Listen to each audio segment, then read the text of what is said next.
This is the Infinix Hot 40i in palm blue color. My unit comes with 4 gigs of RAM that can be extended to 8 gig using memory fusion. It has 128 gig of internal storage space. It comes with a 90 Hz refresh rate screen, a 50 megapixel main camera at the back, and a 32 megapixel selfie camera.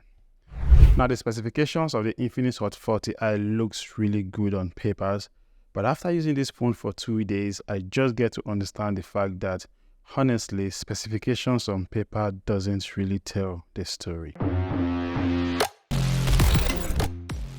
one of the first things I'm not impressed with when it comes to the Infinix Hot 40i is the design.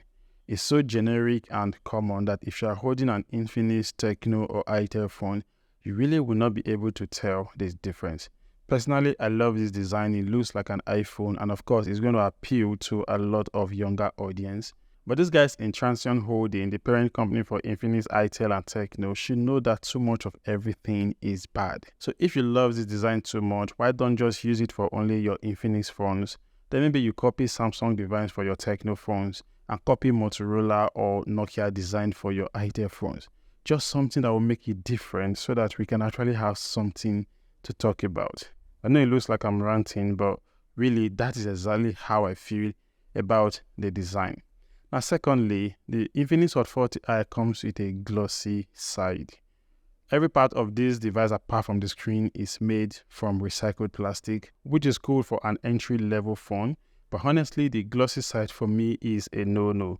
It attracts a lot of fingerprints and dust, and of course, it's going to fade faster than the other parts of the phone. So definitely you want to use the fiber case that comes in the packaging of this device to just protect it a bit. Now let's go to the third part of this device, and even the most important when it comes to what I'm really not impressed with, and that is the cameras. Now in the packaging, it said that it's a 50 megapixel main camera, but the fact is the processor that powers this device is the Unisoc T606 processor. And if you go to the website of this processor, you're going to see that it doesn't support up to 50 megapixel. It supports up to 24 megapixel maximum. So Infinix will have to explain how they are able to pair a 50 megapixel sensor with a processor that doesn't support up to 50 megapixel camera sensors. However, the pictures taken by the camera of this device in proper lighting condition looks really decent, mostly when taking landscape, flowers, or even buildings like this one. And it does relatively well when it comes to HDR processing. However, in portrait mode, the pictures appear overexposed and really oversaturated. Object separation from the background is almost non-existent. And don't tell me about the price point of this phone, because we have phones like the Redmi 13C that comes at the same price point or slightly lower that have very good portrait cameras. Switching to the selfie camera is a 32 megapixel sensor, and selfies taken by it are pretty decent in proper lighting conditions. And even though I can turn HDR on and off, I really didn't see the difference between these two pictures. Portrait selfies looks overexposed too, but it just seems a little better than those taken by the back cameras. Okay, so this is the front-facing camera of the Infinix Hot 40i.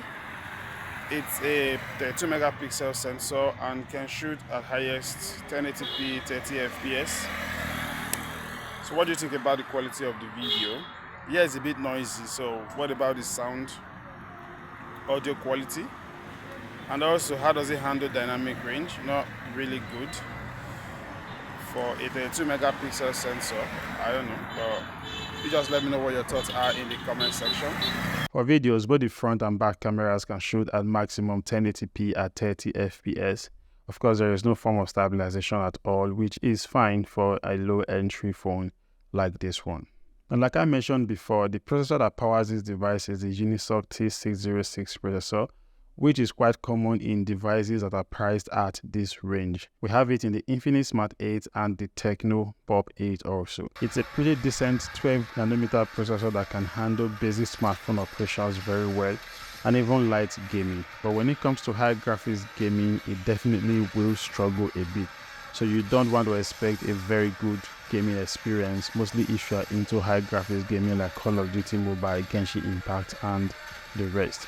But for low graphics games like Asphalt 9 and the likes, of course you're going to have a very good experience playing those kind of games on this device. The battery is 5000 mAh and it comes with an 18 watts fast charger that takes about 2 hours to get this device from 0 to 100%. However, when it comes to Android updates, I can tell you definitely that you will not be upgrading from the Android 13 that this device comes with out of the box. For now, you get to enjoy special functions like the magic ring that comes in really handy when you are charging your phone or when your phone battery is full or when you have a call notification.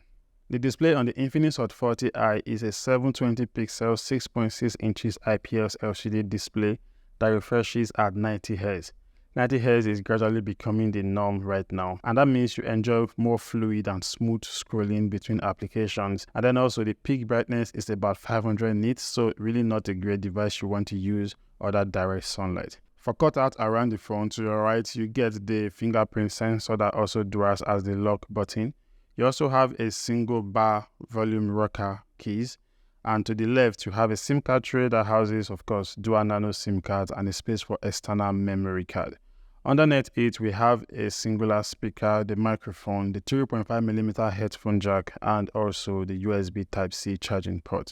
The speaker sounds pretty decent when I tested it out, really nothing much you can complain considering the price and of course the level of this device. So at the end of it all, what do I think about the Infinix Hot 40i? It's a pretty decent device, mostly in terms of display and processor, considering the price point. But the falls quite short when it comes to cameras, mostly when you want to compare it with similarly priced devices like the Redmi 13C. I will also be comparing it with the Tecno Spark 20 because they have the same 50 megapixel main camera and 32 megapixel front camera. So if you want to see any of these two comparisons with the Tecno Spark 20 and the Redmi 13C, click on the subscribe button right now so that you don't miss out when I post it. Here is a more detailed review of the Redmi 13C, while over this side you find a more detailed review of the Tecno Spark 20. Click on any of those two videos and I'll see you there.